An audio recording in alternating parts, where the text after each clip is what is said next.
الدكتور يحيى البرمبلي، أستاذ مساعد واستشاري جراحة العظام والعمود الفقري، استشاري جراحات اعوجاج العمود الفقري، زمالة جراحة عظام الأطفال وتشوهات العمود الفقري كندا، زمالة جراحة العمود الفقري المتقدمة إنجلترا.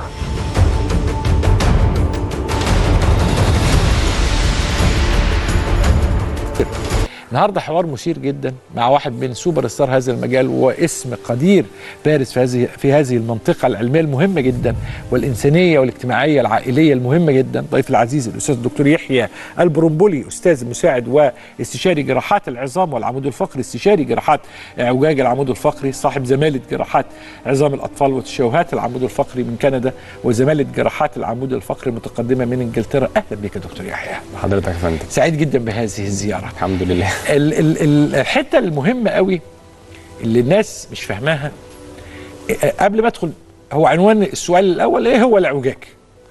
لكن انا قبل ما تقول لي هو الاعوجاج انا عايزك تنبه لنا حاجه مهمه قوي، انه في الحلقه الثالثه لينا في خلال السيزون ده لازم ننبه ان الموضوع ده لمتخصصينه، يعني لازم اللي يعمله يكون البروفيشنال فيه، مش اي جراح عمود فقري.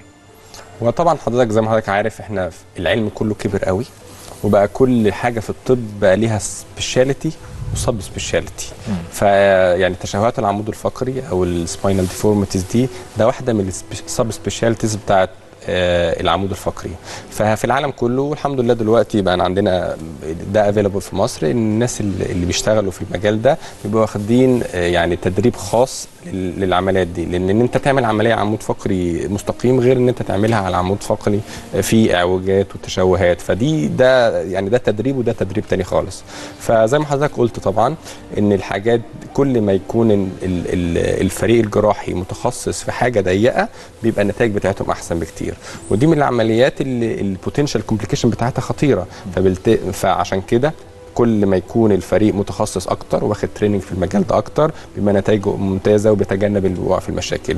فطبعا انا لازم اوافق على حضرتك على الكلام ده، وده يعني نقطه جوهريه ولحد ما دلوقتي متعارف عليها في المجال الطبي خالص. وطبعا ده بنحاول نوعي الناس بيها اكتر ان ده يعني فعلا مجال ضيق قوي والغلطه فيه بمشاكل كبيره، فلازم نبقى عارفين ان ايه المجال اللي نقدر نعمله.